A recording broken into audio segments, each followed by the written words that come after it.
안녕하세요. 금요사건 파일 디바제식합니다. 1997년 2월 10일 오전 10시 30분 대구 동구 유라동에 있는 한 가정집에서 30대 주부 A씨가 잔혹하게 살해된 채 발견됩니다.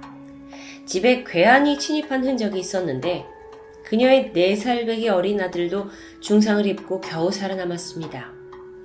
이 두 사람 모두 예리한 흉기로 몸을 이곳저곳 찔린 흔적이 있었고요.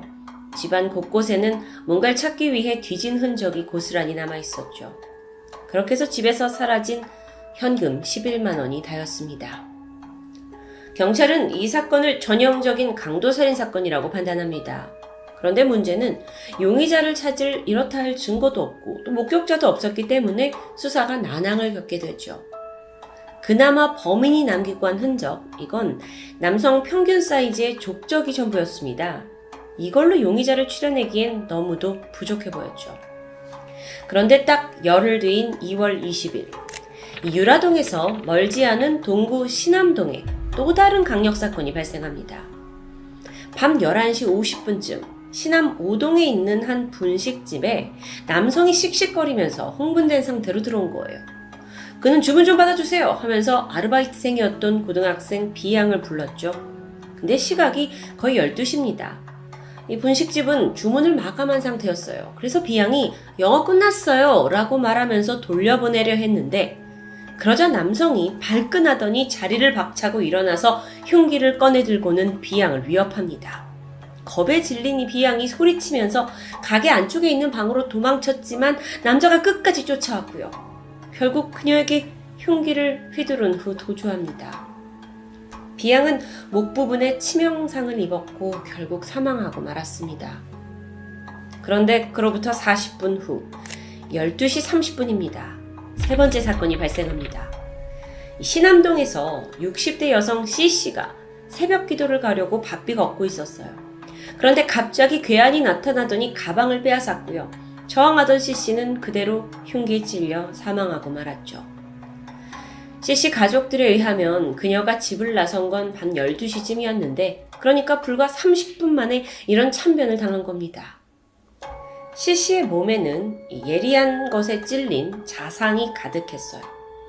그리고 교회 사택 입구에 쓰러져 있는 걸 관리인이 발견했다고 하는데 그땐 이미 숨이 끊어진 후였죠. 근데 이 C씨가 발견된 곳이 B양이 사망한 분식집에서 불과 1km 정도 떨어진 곳입니다.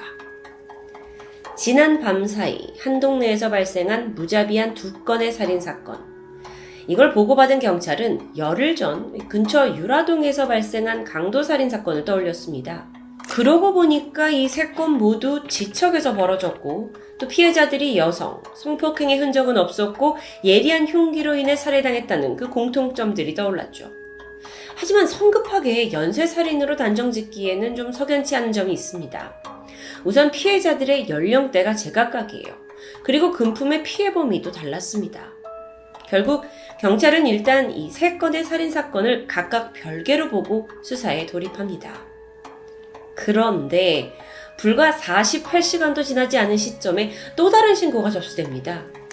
2월 22일 밤 10시 15분 신암동 가정집에서 20대 남성 D씨가 사망한 채 발견된 겁니다. 그를 최초로 발견한 건 그가 일하던 미용실 원장이었어요. 원장에 따르면 D씨가 이틀 전부터 말도 없이 출근을 안 해가지고 무슨 일 있나 하고 집에 와봤더니 이렇게 피투성이인 채 죽어 있었다라고 증언합니다. 그는 언제부터 사망해 있던 걸까요? 숨진 D씨의 혈액 응고 상태를 분석한 결과 사망 추정 시점은 이틀 전인 2월 20일로 나옵니다. 그러고 보니까 이 D씨의 집은 B양이 살해된 분식집에서 불과 50m 거리에 있는 아주 가까운 곳이었죠. 또한 세 번째 사건의 피해자인 C씨가 발견된 곳과도 반경 2km 내 거리에 있습니다. 자, 그렇다면 한 지역에서 한날 한시에 3건의 살인사건이 벌어진 겁니다. 그런데요, D씨 사건은 이전과는 좀 뚜렷한 차이가 있습니다. 우선 피해자가 남성이라는 거, 그 점이 달랐죠. 근데 그 외에도 이 시신의 훼손 상태가 차마 말로 표현할 수 없을 정도로 너무나 잔혹하게 훼손된 겁니다. 그야말로 온몸이 난도질 당했다고 볼 수 있었죠. 심지어 두 눈까지 상처를 입은 상태입니다. 그런데 여기서 경찰이 주목한 게 있었습니다. 피해자 D씨가 동성애자였다는 부분이었죠. 어쩌면 D씨의 성적 지향이 원한 범죄 혹은 치정 범죄의 타겟이 됐을 수 있는 가능성이 있는 게 아닌가라는 판단입니다. 게다가 이전 사건과 다르게 D씨의 집에는 외부에서 강제로 침입한 흔적이나 또 집을 뒤진 흔적이 없어요. 가져간 게 없습니다. 그러니까 강도 사건은 아닌 것으로 보였죠. 종합적으로 경찰은 D씨가 어떤 원한에 의해서 살해당했을 가능성에 무게를 둡니다. 그럼 이건 연쇄살인과는 거리가 멀겠죠. 그렇게 경찰은 열흘간 발생한 이 근접지역 4건의 살인사건을 모두 별개의 사건으로 수사하고 있었습니다. 근데 어떠한 실마리도 찾지 못한 채 그렇게 초동수사는 마무리돼요. 그런데요. 혹시나 하는 마음으로 기록을 뒤져보니까 지난 1월부터 2월 이 사이에 대구 동구에서 4건의 살인사건이 추가로 더 발생했던 게 발견됩니다. 그러니까 이 2달이 되지 않은 시간 동안 동구 내에서 발생된 살인사건만 무려 8건이라는 겁니다. 사실 그로 인해서 이미 주민들은 극도의 불안감을 느끼고 있었어요. 사건을 왜 해결하지 못하냐 하면서 경찰에게 거센 항의를 하는 사람들도 있었죠. 상황이 이렇다 보니 밤이 어둑해지면 길가는 완전히 한산해졌고요. 학교들도 야간 자율학습을 아예 중단시킨 정도였습니다. 경찰의 마음도 급해졌고 이 불안에 떨고 있는 민심을 달래기 위해 하루빨리 범인을 잡아야 할 텐데요. 2월 24일 경찰청은 대규모 수사팀을 꾸렸습니다. 159명의 형사를 투입해서 통합수사본부를 차렸죠. 8건의 사건, 이걸 개별적인 범인일 수도 있지만 혹은 한 명의 연쇄살인범일 수도 있다라는 모든 가능성을 열어두고 수사에 총력을 가했습니다. 그 결과 정말 다행히 이전에 발생한 4건은 용의자도 추려내고 범인을 검거할 수 있었어요. 해결하지 못한 그 나머지 4건의 살인사건, 그게 유라동 가정집 살인사건, 그리고 신암동에서 하루 동안 벌어진 3건의 살인사건입니다. 4건이 남은 거죠. 수사팀은 마침내 이 4건의 살인이 모두 동일범의 소행이라는 결론에 도달합니다. 물론 시신의 훼손 정도가 너무 달랐지만 수법이 동일하다라는 점을 통해서 연쇄살인이다 라고 판단한 겁니다. 그래서 수사팀이 다시 처음부터 사건을 되짚으면서 탐문에 나섰고 그 과정에서 신락 같은 증거를 찾게 됩니다. 경찰은 이 신암동 일대에서 집중적으로 목격자를 찾았는데 그 내용을 종합을 해보니까 아주 의심스러운 인물 한 명이 떠올라요. 이 살인사건이 하루 만에 벌어졌던 2월 20일 각각의 현장 인근에서 20대 초중반으로 보이는 남성을 목격했다라는 공통된 증언이 나온 겁니다. 경찰은 이 진술을 토대로 몽타주를 제작했죠. 그리고 얼마 후 몽타주와 비슷하기도 하고 또 아주 수상한 한 20대 남성이 있다라는 제보 전화가 걸려왔습니다. 뭐가 그렇게 수상하냐 했더니 이 남자가 거주지가 없이 그저 신암동 일대를 전전하고 있다는 겁니다. 수사팀은 이놈이구나 싶었고 즉시 신암동 일대에 잠복하면서 그놈이 나타나기만을 기다렸죠. 2월 27일 드디어 경찰은 21살의 이승수를 체포합니다. 처음에 그는 자신의 범행 일체를 강력하게 부인했지만 추궁 끝에 4건의 살인에 대해 모두 시인하게 되는데요. 너무 황당한 건 그 범행 동기였습니다. 놀 돈이 좀 필요해서요. 이승수. 그는 지난해 11월부터 집을 나온 이후 떠돌이 생활을 하고 있었습니다. 그리고 곧 4월에는 입대를 앞두고 있었죠. 이승수는 입대 전에 흥청망청 놀 수 있는 돈이 필요했습니다. 그래서 빈집을 털어보자 라는 생각으로 범행 대상을 물색하기 시작했죠. 2월 10일 오전 유라동에 있는 한 집을 타겟으로 잡았고 빈집이라고 생각한 후 집안에 침입합니다. 하지만 안에 있던 주부 A씨와 맞닥뜨리게 되는데 당황한 그는 그냥 칼을 휘둘러 버렸습니다. 당시의 살해 도구는 그가 항상 몸에 지니고 있던 과도입니다. 처음에는 이 소리 지르는 A씨를 그냥 제압만 하려고 했어요. 하지만 반항이 너무 심했고 결국 자기도 모르게 살해했다고 고백하죠. 이 무참한 살인이 끝나자 이어서 아이의 울음소리가 들렸습니다. 이승수는 범행이 탄로날 게 두려웠고 끝내 아이에게까지 중상을 입히고 달아난 겁니다. 그렇게 그가 한 가정을 파괴하고 손에 얻은 돈은 고작 11만 원. 그는 거기서 범행을 멈추지 않았습니다. 열흘 뒤인 20일 밤 10시, 이승수는 대구역 지하도에서 우연히 남성 D씨와 마주칩니다. D씨는 이승수에게 술을 사주겠다면서 함께 술을 마시러 가자고 했죠. 그렇게 시간을 보내고는 잘 곳이 없다는 이승수를 재워주겠다며 D씨가 집으로 데려갔습니다. 그리고 성관계를 요구하게 되는데요. 이때 이승수가 분노하게 되죠. 그리고 다짜고짜 D씨의 집에 있던 식칼로 그를 마구 찔러서 아주 잔혹하게 살해합니다. 열흘 전 살인과는 다른 양상이었죠. 분노를 유발할 스토리가 있었기 때문입니다. 이후 그는 D씨 지갑에서 현금 8만 원을 꺼내 들고 집을 빠져나왔습니다. D씨를 살해한 후 이승수는 계속 흥분한 상태였어요. 근데 갑자기 배가 고파진 거죠. 허기가 느껴지면서 눈에 보이는 곳은 바로 앞에 분식집입니다.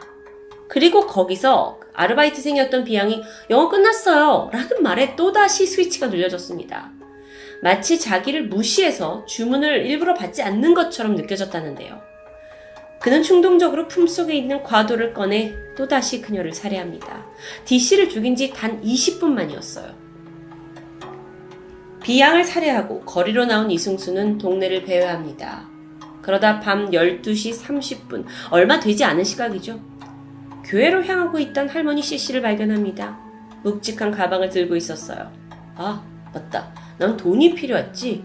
이렇게 생각한 그는 C씨에게 가방을 빼앗으려고 했는데 이게 생각보다 쉽지 않았습니다. 그녀가 가방을 움켜쥐고 막 소리를 지르면서 반항을 하는 겁니다. 이때 이승수가 또다시 과도를 꺼내들어 그녀를 찔렀죠. 그리고 가방에 들어있던 현금 7만 원을 꺼내갑니다. 이 범인 이승수가 3명의 사람을 살해하는 데 걸린 시간은 고작 1시간이었습니다. 첫 살인까지 감안하면 열흘 하고도 1시간 동안 4명을 연쇄적으로 살해하는 정말 광란의 살인극을 펼쳤던 겁니다. 이승수가 첫 범행을 저지른 후에 사실 친구를 찾아갔고 내가 사람을 죽였다고 털어놓은 적이 있습니다. 그리고 자신이 범행 당시 착용하던 장갑을 버려달라고 부탁했다고 하는데요. 이후에 여전히 갈 곳이 없었기 때문에 대구역 주변에 있는 심야 만화방이나 또 신암동 일대의 당구장을 전전했습니다. 그런 살인을 저지르고도 신암동 같은 지역을 배회했다는 건 도대체 어떤 심리일까요? 게다가 그는 검거되기 전까지 단 한 번의 검문이나 수색에 걸린 적도 없었다고 말했죠. 경찰이 수사 중에 왜 과도를 품 안에 가지고 다녔냐? 라는 질문을 던졌는데요. 그는 내가 영장을 받고 나서 너무 우울해져서 그냥 과도 가지고 거리를 배회했다. 처음부터 사람을 죽일 생각은 아니었는데 죽이고 나니까 나도 모르게 그냥 죽이자라는 생각이 들었다라고 말합니다. 그러니까요. 사실상 그는 별 생각 없이 살인을 저질렀던 겁니다. 1997년 8월 이승수는 긴 재판 끝에 사형을 선고받았습니다. 판결문을 보니까 특별한 동기도 없이 죄 없는 사람들을 4명이나 살해한 건 정상참작의 여지가 없다. 사회 안녕을 위해 이승수를 영원히 경례한다 라는 말이 적혀져 있었습니다. 사형수 이승수. 그런데 그의 사형 집행은 아직 이루어지지 않았습니다. 현재까지도 대구에 있는 교도소에서 25년째 복역을 하고 있다고 전해집니다. 그런데요. 최근 한 인터넷 커뮤니티에 주목할 만한 글이 게시됐죠. 그는 이승수의 재소 생활을 아주 가까이에서 직접 본 인물이라고 소개했는데요. 교도관이나 재소자로 추정이 됩니다. 어떤 글을 썼나 보니까 아무리 생명이 소중하다지만 이승수의 생명도 소중히 여겨야 하는지는 의문이 든다 라는 말이었습니다. 즉 자기가 지켜본 이승수에게서는 반성의 기미가 전혀 느껴지지 않았다는 것이죠. 교도소 안에 들어가서 사형수라는 타이틀 하에 많은 사람들이 두려워하는 점도 있었겠죠. 그러면서 자신보다 어린 재수자들에게 온갖 일을 시키고 정말 왕처럼 군림하고 있다고 합니다. 양말이나 속옷 같은 건 메이커 제품만 사용하고 있고요. 여가 시간에는 다른 재소자들과 막 장기를 두거나 운동을 하면서 정말 태평한 생활을 하고 있다고 하는데, 이 얘기 들으니까 속이 부글부글 끓죠. 유가족이 들으면 더 분통 터질 일입니다. 사형수, 이 단어는 이름만 들어도 소름 돋는 그런 의미를 가지고 있습니다. 하지만 그 어떤 두려움도 자신은 느끼지 않은 채 편안한 교도 생활을 하고 있는 연쇄살인마 이승수. 교화라는 단어는 이미 그와 거리가 멀어 보이지만 격리라는 게 정말 최선이었나라는 깊은 생각이 들었습니다. 금요사건 파일 디바제식합니다.